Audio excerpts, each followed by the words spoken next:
வணக்கம் கைஸ், நாம் இந்த வீடியோவில் எதை பற்றி பார்க்க போகிறோம் அப்படின்னா ரேஷன் கடையிலேருந்து வந்திருக்கக்கூடிய ஒரு முக்கியமான அறிவிப்பை தாங்க இந்த வீடியோவில் நாம் முழுமையாக பார்க்க போகிறோம். ரேஷன் கடையிலேருந்து என்னங்க ஒரு முக்கியமான தகவல் வந்திருக்கு அப்படின்னா, ரேஷன் கடையோட ஊழியர்கள் நியமனம் மிக மிக விரைவில் வந்துடுச்சுங்க. எப்பொழுது அப்படின்னு வந்து பார்த்தீங்கன்னா, வருகிற ஜூன் 15ஆம் தேதி இந்த அறிவிப்பு வந்து பார்த்தீங்கன்னா வெளியாகிருக்குங்க. அன்னைக்கு வந்து பார்த்தீங்கன்னா நியமனங்கள் எல்லாமே போட போவதாக வந்து பார்த்திங்கன்னா ஒரு செய்திகள் வந்து பார்த்திங்கன்னா சமூக வலைதளங்களில் பரவிட்டு இருக்குங்க. என்ன அந்த மாதிரியான செய்திகள் அப்படின்னா, கிட்டத்தட்ட வந்து பார்த்திங்கன்னா ஒரு ஆண்டுகள் நிறைவடைஞ்சாலும் வந்து பார்த்திங்கன்னா இந்த அறிவிப்புகளை வந்து பார்த்திங்கன்னா இந்த அரசு வெளியிடப்படாது அப்படின்ற மாதிரி சொல்கிறாங்க. ஒரு சில நண்பர்கள் என்ன சொல்கிறாங்க அப்படின்னா, சார் இதெல்லாம் ஃபேக்கு, அதாவது வந்து அடுத்த ஆண்டு 2024 தான் வந்து பார்த்திங்கன்னா வேலைவாய்ப்பு வரதா சொல்லியிருக்காங்க. அன்றைக்கி தான் வந்து பார்த்திங்கன்னா ரேஷன் கடையோட ஊழியர்கள் நியமனம் செய்வாங்க.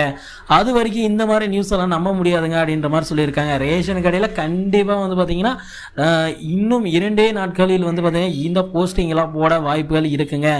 என்ன அந்த மாதிரியான தகவல் வந்திருக்கு அப்படின்னா, கூட்டுறவுத்துறையிலேருந்து நமக்கு இந்த தகவல்கள் எல்லாமே கிடைச்சிருக்குங்க.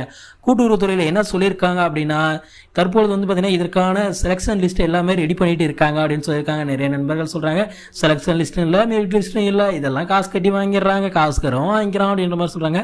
அதெல்லாம் உண்மைக்கு புறம்பான ஒரு தலைபட்சமாக பேசுகிற ஒரு விஷயங்க. உங்களுக்கு அந்த வேலைவாய்ப்புகள் மீது நம்பிக்கை இல்லாமல் அதற்கு தேர்வாகாத நண்பர்கள் தான் சில பேர் வந்து பார்த்திங்கன்னா இந்த மாதிரி காட்டத்தனமாக பேசிட்டு இருப்பாங்க.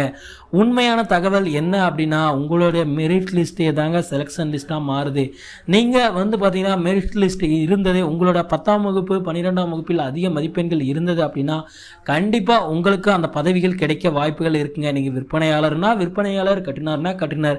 உங்களுக்கு வந்து பார்த்தீங்கன்னா உங்களோட நேர்காணல் சென்றிருப்பீங்க, நீங்கள் எதற்கு வந்து பார்த்தீங்கன்னா தகுதியாக இருப்பீங்க அப்படின்ற மாதிரி எல்லாமே செக் பண்ணிவிட்டு அதுக்கப்புறமா வந்து பார்த்தீங்கன்னா கூட்டுறவுத்துறையிலேருந்து அறிவிப்பாங்க உங்களுக்கு என்ன செலெக்ஷன் ஆகிருக்கீங்க, நீங்கள் எதற்கு வந்து பார்த்தீங்கன்னா போக போகிறீங்க, அப்படி எல்லா விஷயங்களும் வந்து பார்த்திங்கன்னா உங்களுக்கு வந்துடுங்க. உங்களுக்கு இந்த செய்திகள்லாம் வந்து பார்த்திங்கன்னா கூடிய விரைவில் கொடுத்துருவாங்க. இதற்காக வந்து பார்த்திங்கன்னா நீங்கள் எந்த ஒரு ஒரி பண்ணிக்க தேவையில்லை. அதே நினச்சி வந்து பார்த்திங்கன்னா வருமா வராதா இதையே நம்பி நான் இருக்கேனே, இனிமேல் வந்து பார்த்திங்கன்னா என்ன செய்கிறது அப்படின்ற மாதிரிலாம் நிறைய நண்பர்கள் இருப்பாங்க. சில நண்பர்கள் சொல்கிறாங்க அடுத்த வருடம் 2024 இந்த மாதங்கள் கூட வந்துடும், ஆனால் அதுவரை வந்து பார்த்திங்கன்னா எந்த செய்திகளும் வராது, அன்று தான் வந்து பார்த்திங்கன்னா நியமனம் செய்வாங்க அப்படின்ற மாதிரி. அந்த மாதிரிலாம் ஒன்றும் இல்லைங்க. கூடிய விரைவில் வந்து பார்த்திங்கன்னா இந்த செய்திகள் எல்லாமே வந்து பார்த்திங்கன்னா இந்த நியமனங்கள் எல்லாமே வந்து பார்த்திங்கன்னா செஞ்சுடுவாங்க. ஏன்னா அரசு அலுவலகங்களில் நிறைய தொய்வு ஏற்படுதுங்க. நிறைய இடங்களுக்கு பணியாளர்கள் இல்லாதது ஒரு பற்றாக்குறையாக தாங்க கருதப்படுது.